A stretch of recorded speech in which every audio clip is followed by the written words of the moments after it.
बिस्मिल्लाहिर्रहमानिर्रहीम। अस्सलामुअलैकुम मोहतरम नाजरीन। तग्गी नामी हसीना। तग्गी डेरा गाजी खान के पसमानदा देहात में से एक गांव की रिहायशी थी। दराज कर, खूबरू और बेपनाह ताकतवर। पेशे के लिहाज से वो डाकू थी, मगर उसके पास अपने कुछ असूल थे।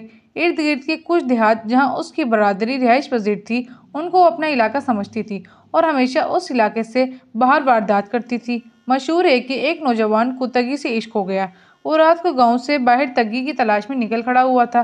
तग्गी का कोई ग्रोह नहीं था। वो हमेशा डाके के लिए अकेली जाती थी। कई रातों की नाकाम कोशिश के बाद आखिर एक रात उसका सामना तग्गी से हो गया।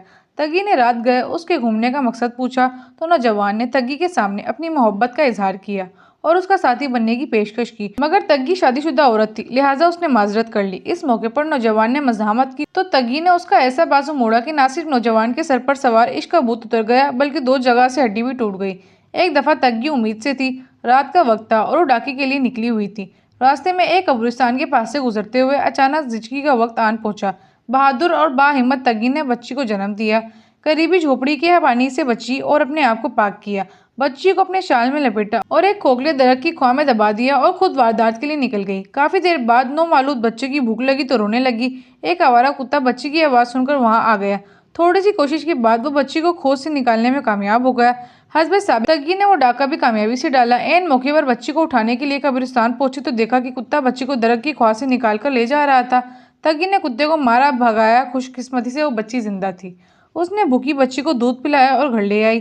बाद में वो बच्ची बड़ी हुई और तग्गी की वाहिद औलाद साबित हुई। एक दफा तग्गी के इलाके में एक कबायली खाना बदोश पठान ने डेरा डाल लिया। उसके पास सोने के सिक्कों की 2 गिरह थी, जिनकी हिफाजत पर 2 कद आवार खूंखार कुत्ते मामूर थे। पठान ने ऐलान कर रखा था कि तग्गी या कोई दूसरा डाकू ये अशरफिया चुराने के लिए कामयाब हो गया, उसको बख्श दूंगा। दरअसल पठान को अपने कुत्तों पर बहुत मान था। तग्गी ने पठान को पैगाम भेजा, तुम मेरे इलाके में रिहाइश पजीर हो, इसलिए मैं तुम्हें कुछ नहीं कहूंगी। पठान ने जवाब में मजाक उड़ाया, जो तग्गी को अच्छा ना लगा।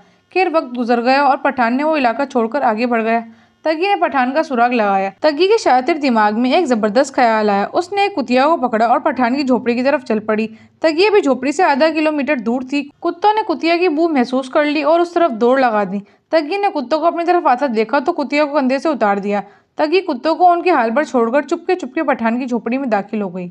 पठान बेगम सो रहा था। तग्गी ने अशरफियों से भरी गिरें उठाई, उस पर रखी और वापसी की राह ले ली। रास्ते में उसने कुतिया को एक बार फिर कंधे पर रखा और चल पड़ी।